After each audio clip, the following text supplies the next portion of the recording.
9. Como um profissional. O guia dos suplementos. Entre em qualquer loja de alimentação saudável que tenha uma seção de suplementos e é provável que você se sinta perdido. E não apenas pelo volume de opções, mas pelas afirmações feitas em muitas embalagens. De fato, pode ser uma seção difícil de atravessar. Mas vou facilitar as coisas para você. Antes de entrar nos detalhes da compra de suplementos probióticos, permita-me compartilhar uma história tirada dos arquivos de meus pacientes. Christopher veio se consultar comigo quando tinha 13 anos de idade. Ele havia sido diagnosticado com a síndrome de Tourette aos 6 anos, quando começou a apresentar tiques, movimentos descontrolados e espontâneos característicos dessa doença neurológica de origem desconhecida. Embora não saibamos exatamente quantas pessoas sofrem da síndrome de Tourette, um estudo dos Centros de Controle e Prevenção de Doenças concluiu que, nos Estados Unidos, uma em cada 360 crianças de 6 a 17 anos foi diagnosticada com essa síndrome. Isso se traduz em 138 mil crianças americanas, ao todo, atualmente. A síndrome de Tourette afeta todos os grupos étnicos e raças, mas os meninos são afetados 3 a 5 vezes mais do que as meninas. Outros problemas comumente vistos em pacientes de Tourette incluem o seguinte: em 63%, depressão. Em 25%, transtorno do espectro autista em 35% e ansiedade em 49%. Há também um risco profundamente maior de síndrome de Tourette em crianças com alergias. E as alergias são a marca registrada de um desequilíbrio nas bactérias do intestino e de um aumento do risco de intestino permeável. Na verdade, em um revelador estudo de 2011, um grupo de pesquisadores em Taiwan realizou um exame populacional nacional de caso-controle com pessoas portadoras da síndrome de Tourette. Eles confirmaram que existe uma correlação negativa entre esse transtorno e as doenças alérgicas. Por exemplo, as pessoas com rinite alérgica, sinais de uma alergia ou febre do feno, caracterizadas por espirros, olhos lacrimejantes, coceira nos ouvidos, nariz e garganta, apresentaram um risco 2 vezes maior de ter a síndrome de Tourette. Então, sem dúvida, o sistema imunológico está envolvido e algo está ocorrendo ali. De volta a Christopher. As pistas rapidamente começaram a se acumular em minha mente à medida que eu falava com a mãe dele. Ela explicou que seus tiques ocorriam quando ele consumia certos alimentos, especialmente alimentos processados e que utilizam corantes.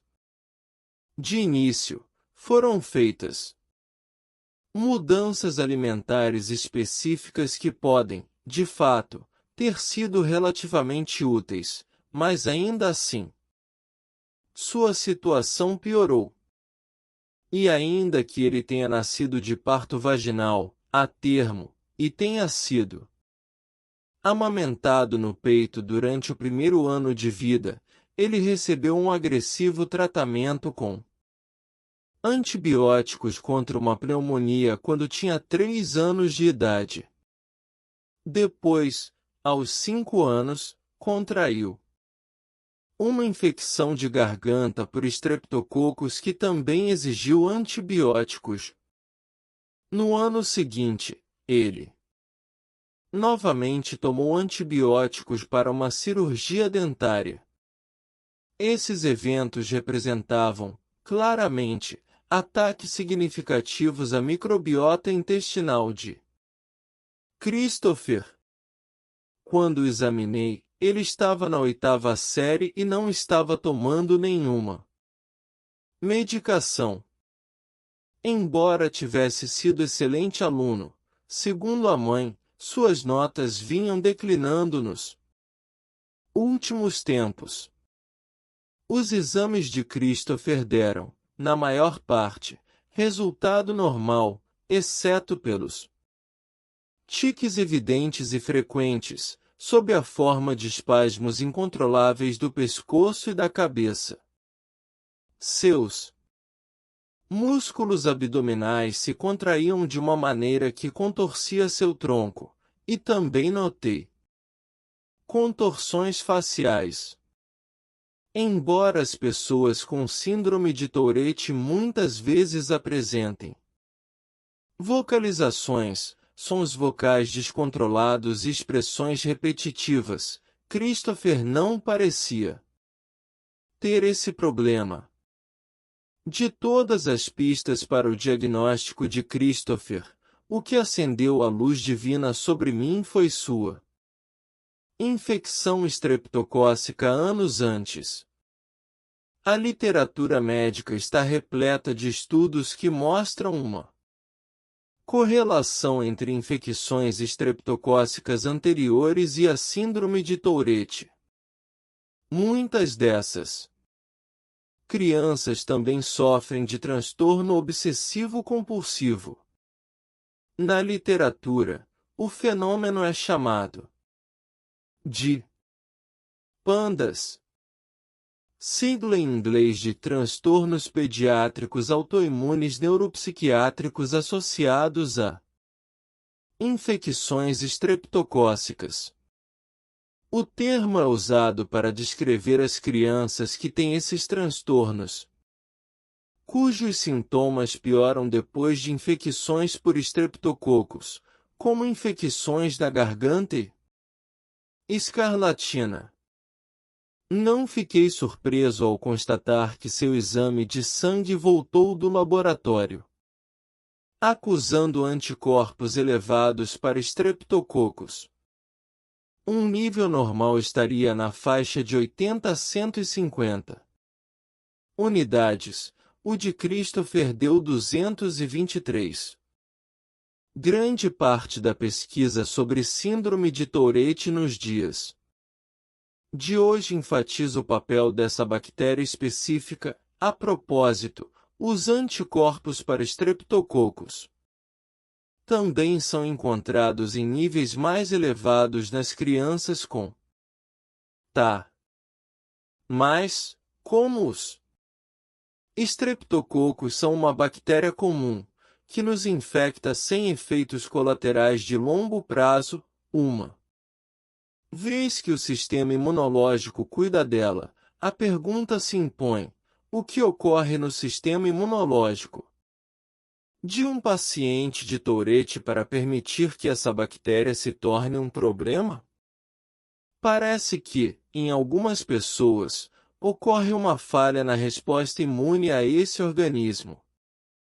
Uma teoria sólida, que os pesquisadores estão investigando, é que a infecção estreptocócica desencadeia uma resposta imune, que produz anticorpos.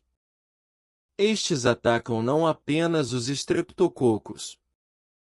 Esses anticorpos também atacam o cérebro, por não serem capazes de distinguir entre as proteínas encontradas na parede celular dos estreptococos e as proteínas que se encontram no cérebro, responsáveis pela parte motora e pelo comportamento.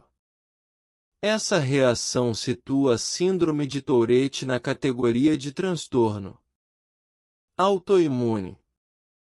também a insere na categoria de transtorno de origem inflamatória.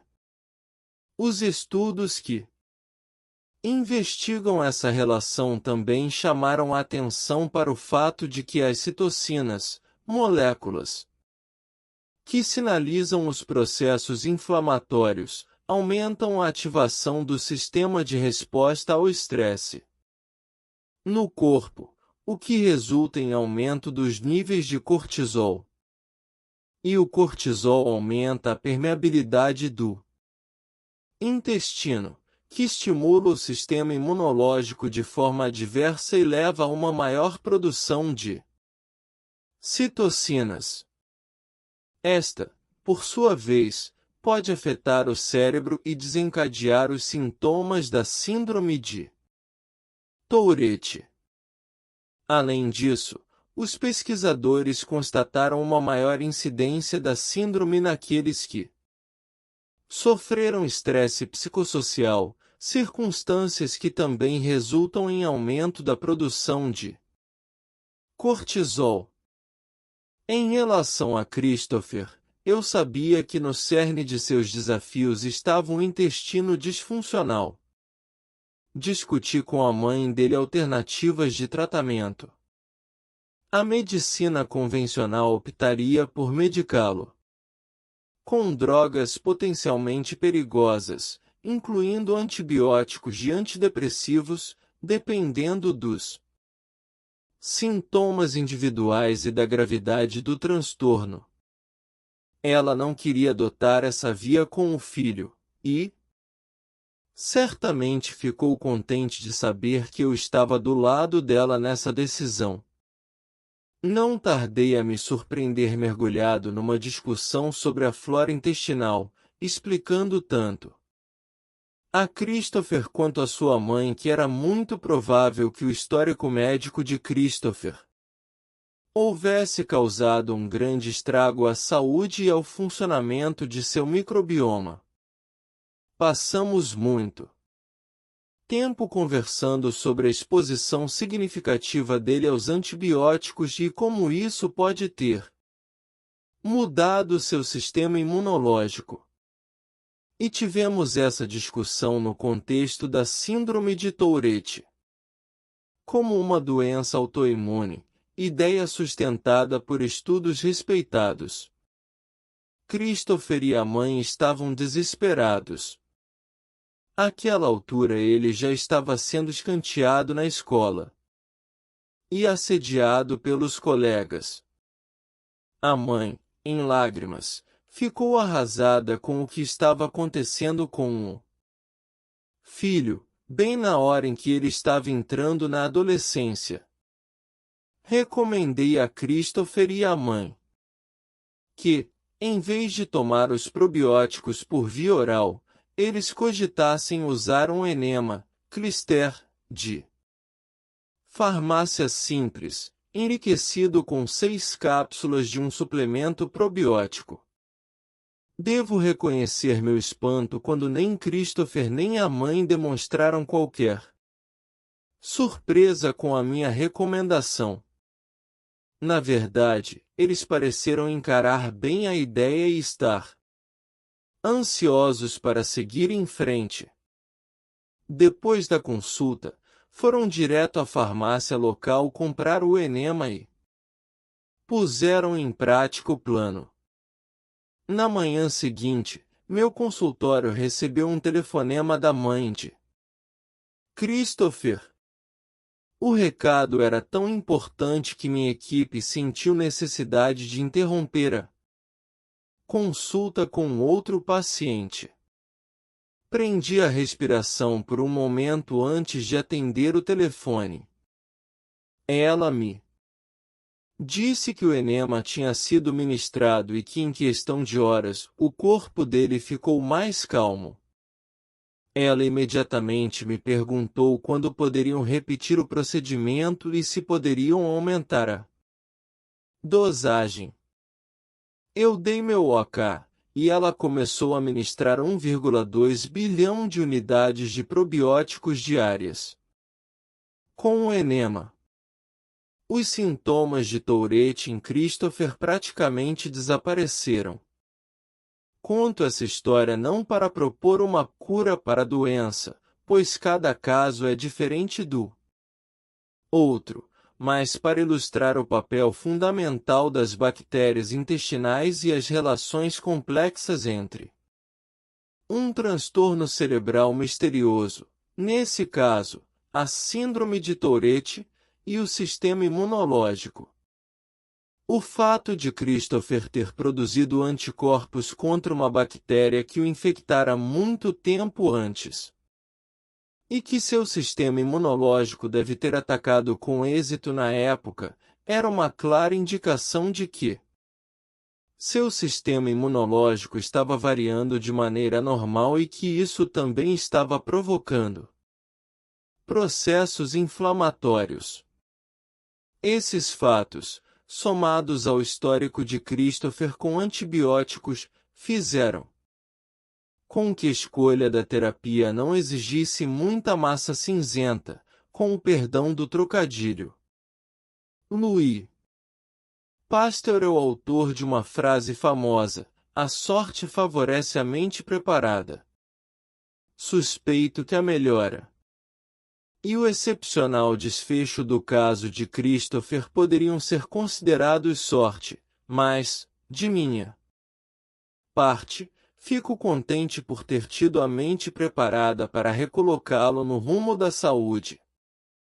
Muitas vezes encontro pessoas que consideram essas ideias muito fora da caixa, mas encaro isso de maneira positiva.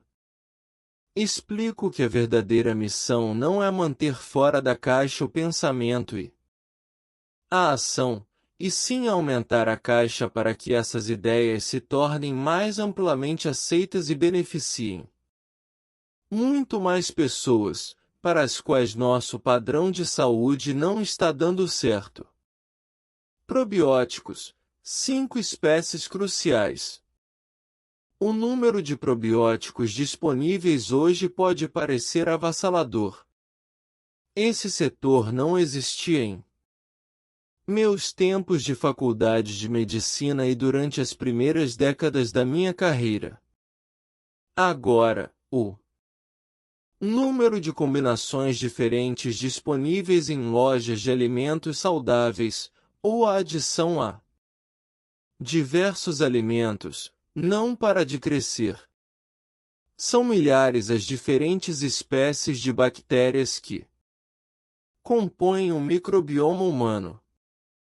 Mas alguns atores importantes foram identificados e profundamente estudados em animais e seres humanos. Vou me concentrar nesse grupo principal. Para facilitar ao máximo a tarefa de encontrar e comprar as fórmulas corretas, restringi minha recomendação a apenas 5 espécies probióticas fundamentais, de ampla disponibilidade. Lactobacillus plantarum, Lactobacillus acidophilus, Lactobacillus brevis, Bifidobacterium lactis, Bifidobacterium longum. Diferentes cepas proporcionam diferentes benefícios, mas estas são as que vão, como temos discutido desde o início do livro, auxiliar a saúde do cérebro, das seguintes formas. Item: fortificando o revestimento intestinal e reduzindo a permeabilidade do intestino. Item: reduzindo os LPS, as moléculas inflamatórias que podem ser perigosas quando atingem a corrente sanguínea. Item: aumentando o BDNF, o hormônio de crescimento do cérebro. Item: mantendo um equilíbrio global para expulsar quaisquer colônias de bactérias potencialmente nocivas.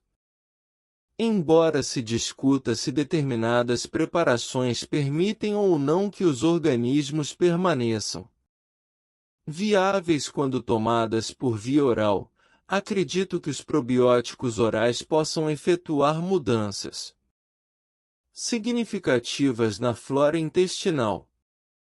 Dito isso, devo admitir que, para repovoar o intestino com bactérias boas e restabelecer uma barreira eficaz, tenho tido grande sucesso com variações desse grupo central de espécies, administrado diretamente no cólon usando um enema. Sejamos claros, isso é algo que deve ser conversado com seu clínico. Mas é uma das intervenções terapêuticas mais poderosas que já empreguei em mais de 30 anos de exercício da medicina e de luta contra problemas cerebrais. Ver, ainda neste capítulo, um protocolo passo a passo para um enema probiótico. A indústria de probióticos está prestes a decolar. Estou certo de que, com o tempo, outras espécies de organismos serão identificadas como úteis e incluídas em diversas combinações vendidas no balcão. Não tenha medo de fazer experiências com diferentes combinações. Mas comece pelas 5 espécies que identifiquei, porque sinto que são as mais importantes, considerando a literatura científica atual. Tenha em mente que, se você estiver usando probióticos, é importante certificar-se de tomar os prebióticos adequados para permitir que esses organismos floresçam e persistam no intestino. Você deve obter 12 gramas por dia, comendo alimentos prebióticos 2 vezes por dia. Meu plano de refeições vai mostrar como você pode conseguir isso facilmente. Suplementos de fibras prebióticas também estão disponíveis, e há até combinações de pré e probióticos. É crucial tomar probióticos com água filtrada. Caso contrário, você vai sabotar seu propósito. Produtos químicos como o cloro, que são adicionados a diversas fontes de água para matar as bactérias ruins. Também matam as bactérias boas e probióticas.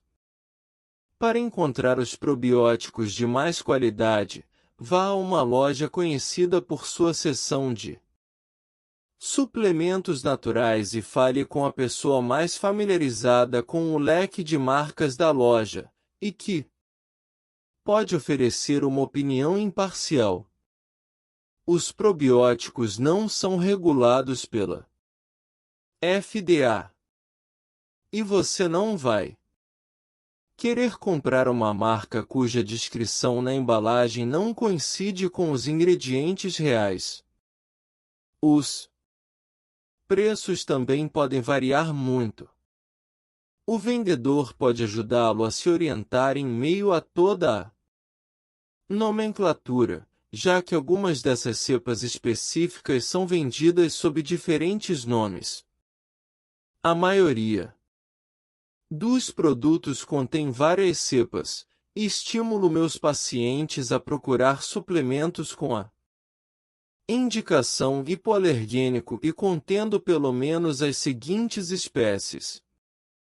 Item: Lactobacillus plantarum. 1. 2.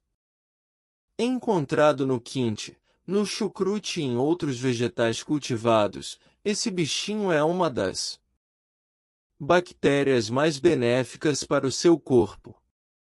Subsiste no estômago durante um longo período de tempo e realiza muitas funções que ajudam a regular a imunidade e a controlar processos inflamatórios no intestino, em virtude de sua ação sobre os micróbios.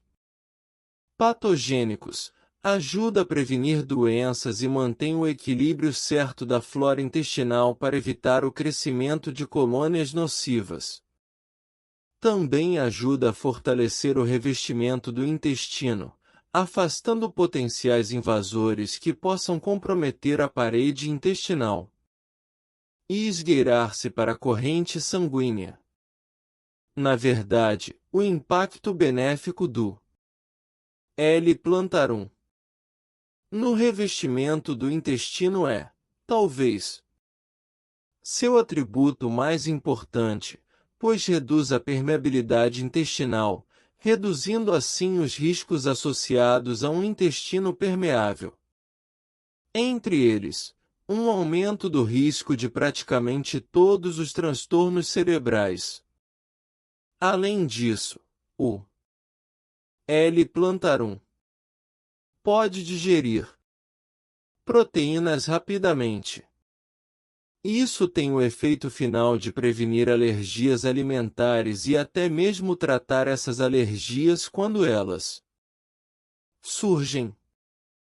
Em estudos com animais, tem sido demonstrado que ele impede que os ratinhos de laboratório apresentem os sintomas clínicos da esclerose múltipla, e ainda reduz a resposta inflamatória típica dessa condição.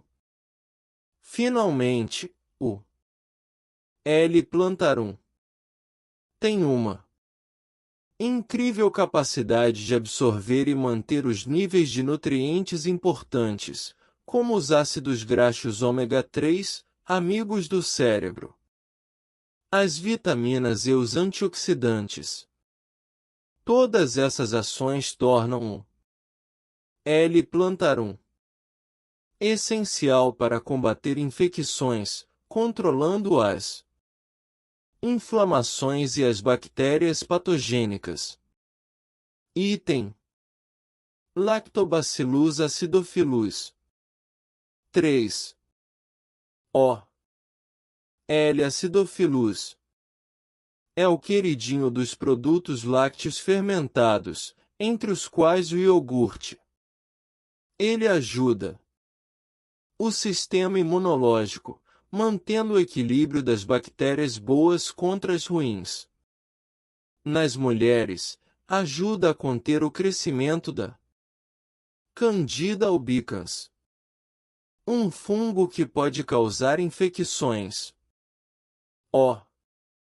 L. acidophilus também ganhou fama por sua capacidade de ajudar a manter os níveis de colesterol no intestino delgado. O L. acidophilus produz muitas substâncias benéficas que combatem os micróbios patogênicos, entre elas a acidofilina, a acidolina, a bacteriocina e a lactocidina. Também fabrica lactase, necessária para digerir o leite, e vitamina K, que promove a coagulação saudável do sangue. Item: Lactobacillus brevis. 4. O chucrute e o picles devem muito de seus benefícios a esse bichinho, que melhora a função imune por aumentar a imunidade celular e até mesmo melhorar a atividade matadora das células T. É tão eficaz no combate à vaginose, uma infecção bacteriana comum da vagina, que é adicionado aos produtos farmacêuticos utilizados para tratá-la. O. L. brevis também inibe os efeitos de determinados agentes patogênicos intestinais.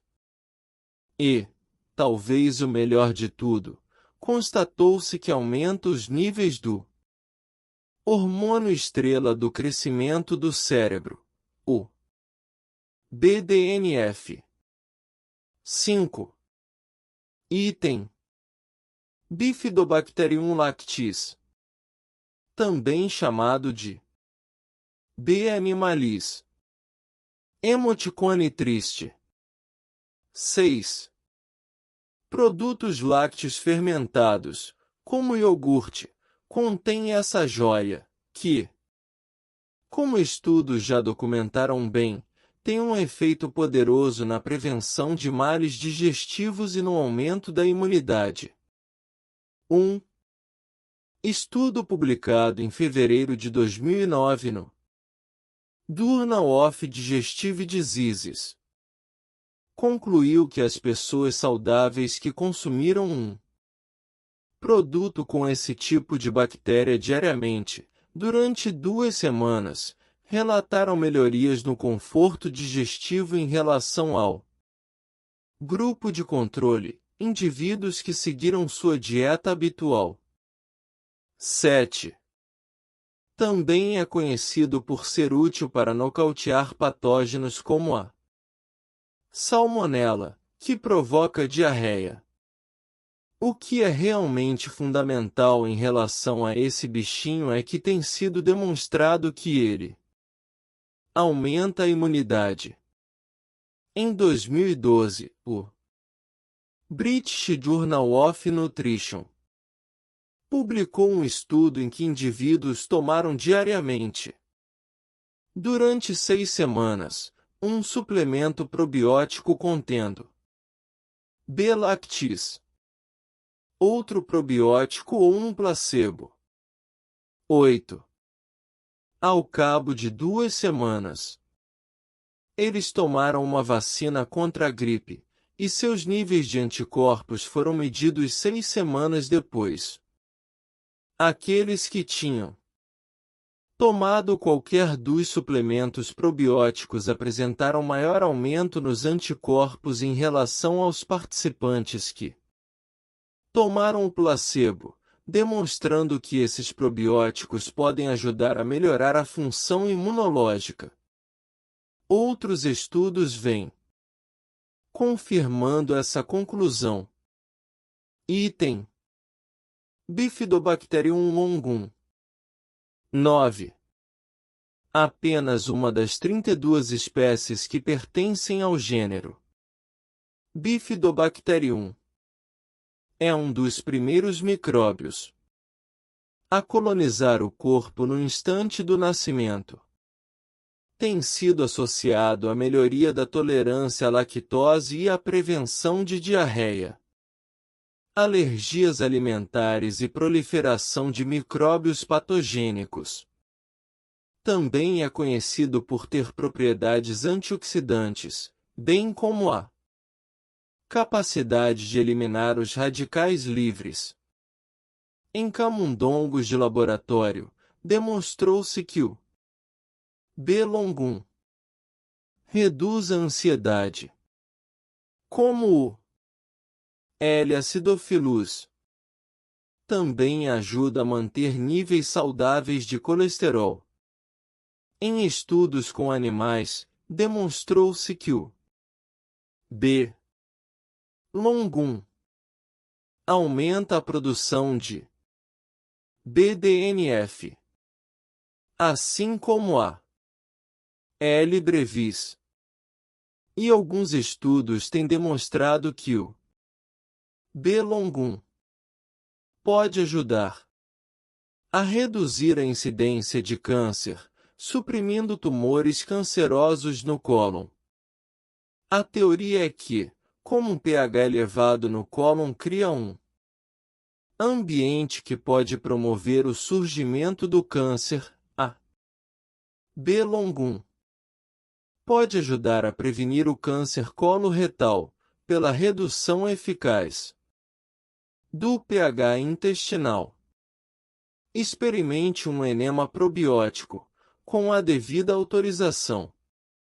Nem todos aceitariam, mas eu não teria como listar o número de pacientes que se beneficiaram desse procedimento doméstico. É a melhor maneira de introduzir as bactérias probióticas diretamente no intestino.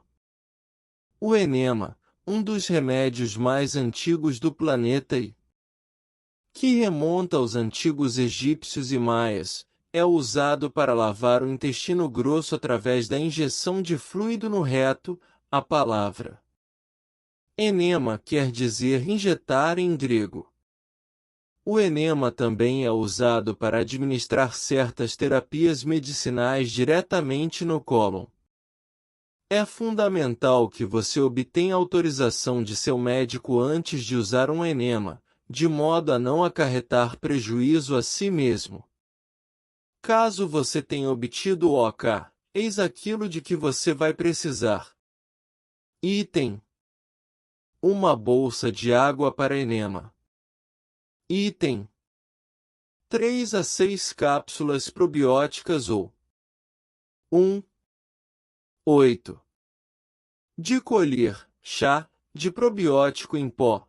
Certifique-se de que incluem bifidobactérias, já que estas são a flora dominante no cólon, enquanto os acidófilos preferem o intestino delgado. Item: água filtrada, sem cloro. Item: lubrificante, opcional. Item: privacidade. Programe a realização do enema para amanhã, depois de ter ido ao banheiro. Encha um copo grande com 350 ml de água morna, filtrada. Abra as cápsulas probióticas e esvazie o conteúdo na água, agitando para dissolver. Encha a bolsa de enema com a mistura de probiótico e feche a bolsa usando o fecho que vem com o dispositivo. Deite-se de lado, qualquer lado serve, em cima de uma toalha ou na banheira. Insira o bico no reto, use um lubrificante se isso ajudar. Segurando a bolsa acima do bico, solte o fecho, para que a água flua para o cólon. Tente manter o enema durante 30 minutos, se possível. O número de vezes que recomendo realizar esse procedimento depende das necessidades específicas do paciente. Naqueles que passaram por uma antibioticoterapia agressiva, por exemplo, eu prescrevo enemas probióticos até 3 vezes por semana, durante 4 a 6 semanas, e depois reavalio a situação. O seu programa pessoal de tratamento vai depender da sua situação, peça conselho a seu médico. Socorro, estou tomando antibióticos. Em algum momento na vida, a maioria de nós terá que tomar antibióticos para tratar uma infecção. É importante seguir exatamente a receita do médico, ou seja, não pare de tomar o medicamento mesmo quando se sentir melhor, pois isso pode gerar novas cepas de bactérias que podem piorar a situação. Continue a tomar os probióticos, mas faça isso no intervalo, ou seja, em um horário entre as doses de antibióticos. Por exemplo, se lhe mandaram tomar o antibiótico 2 vezes por dia, tome uma vez pela manhã e outra à noite, e os probióticos na hora do almoço. E não se esqueça de colocar um pouco de L. brevis na mistura. Muitas cepas desse bichinho são resistentes aos antibióticos. Por isso, o L. brevis pode ser útil na manutenção de um microbioma saudável quando se tomam antibióticos por prescrição médica. Hoje em dia, parece que todas as infecções bacterianas, mesmo as menores, são tratadas com poderosos antibióticos de amplo espectro. Recomendo discutir com seu médico como identificar exatamente quais cepas estão causando a infecção e usar um antibiótico mais específico para tratar aquele patógeno específico. O que posso dar a um bebê? Existem probióticos especialmente formulados para bebês e crianças de colo. Pergunte ao pediatra.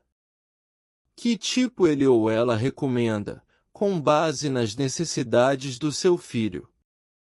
Esses produtos normalmente vêm em forma líquida ou em pó e podem ser adicionados ao leite materno ou em pó.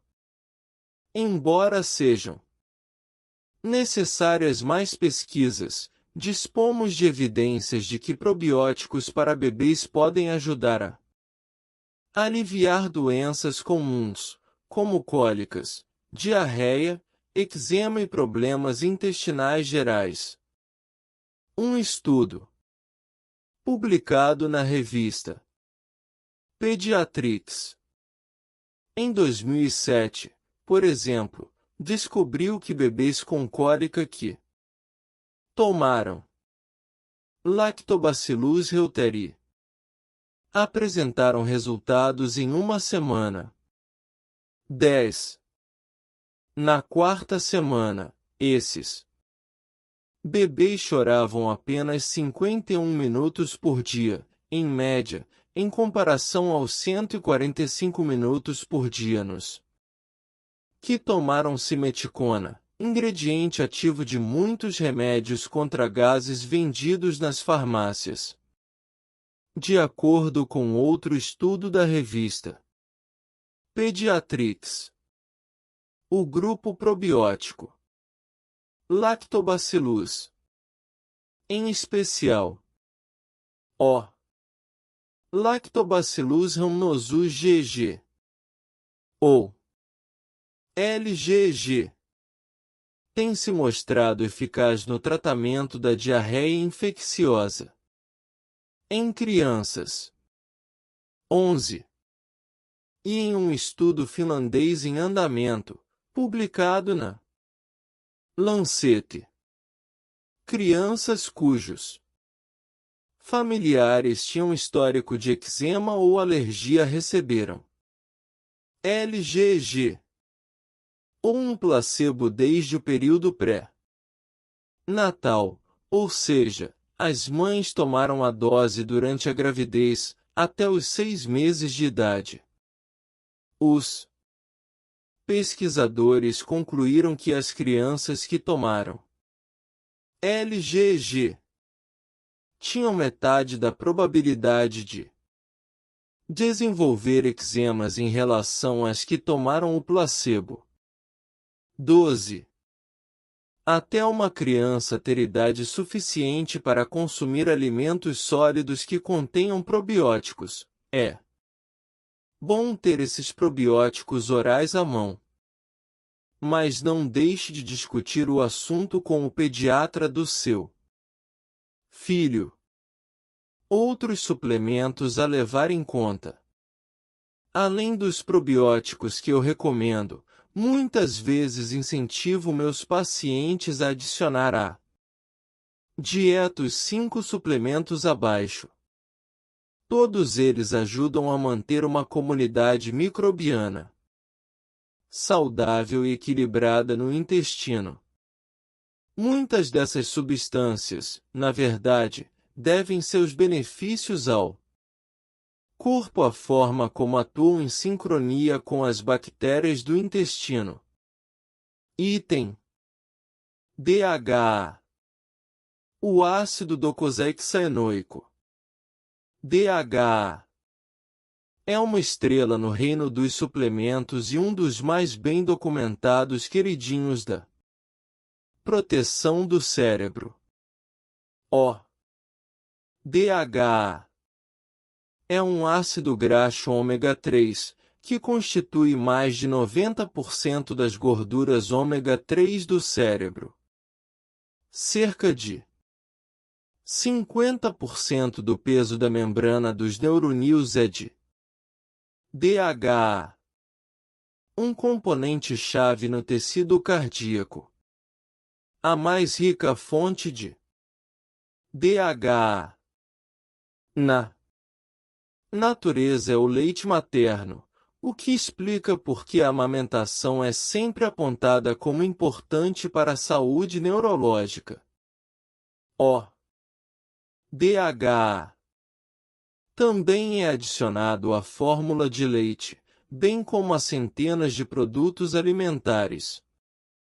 Tome 1000 mg por dia.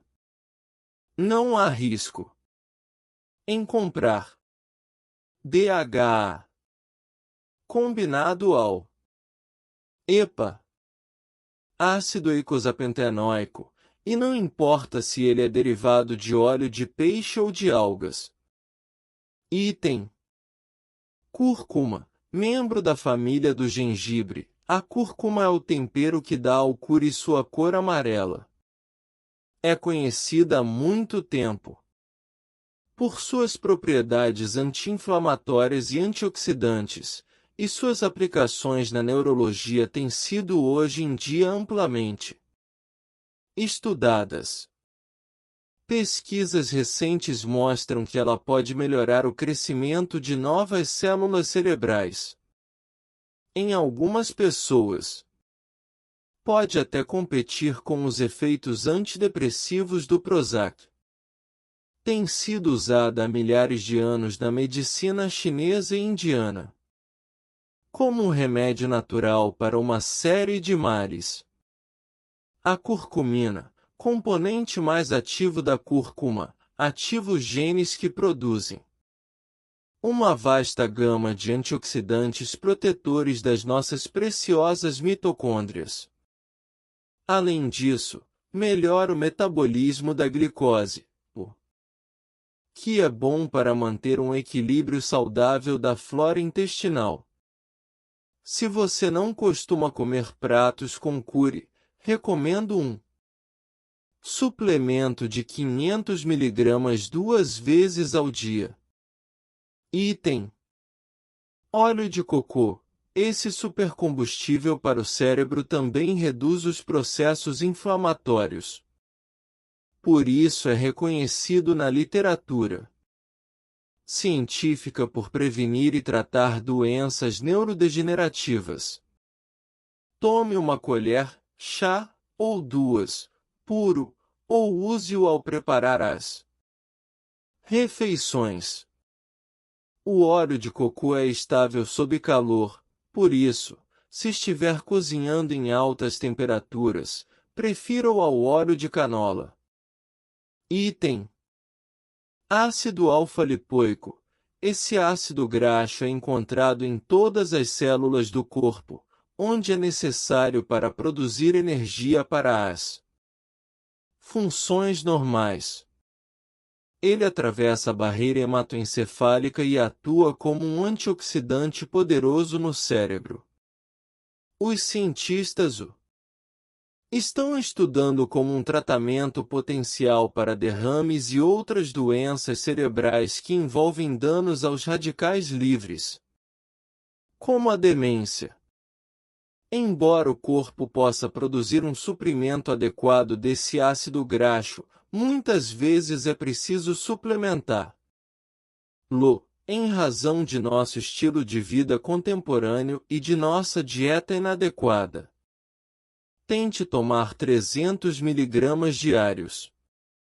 Item: vitamina D é, na verdade, um hormônio, não uma vitamina.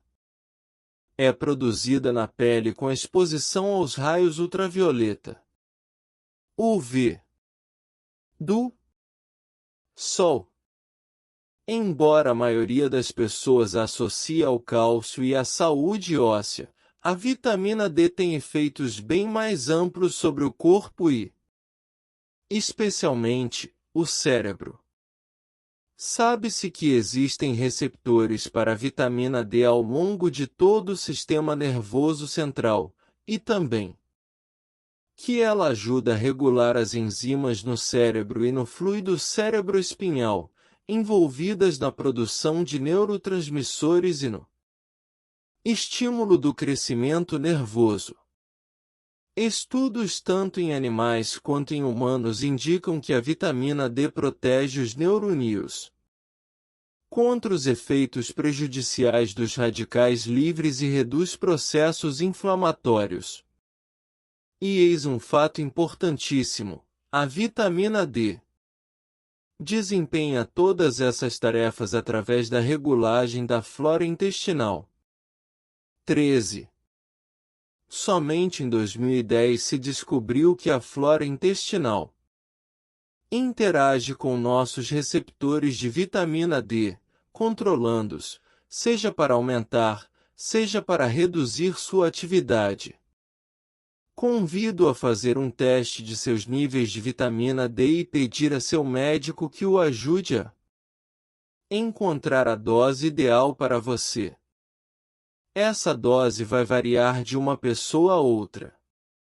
Para os adultos, geralmente recomendo uma dose inicial diária de 5.000 UI de vitamina D3. Alguns pacientes necessitam de mais, outros de menos.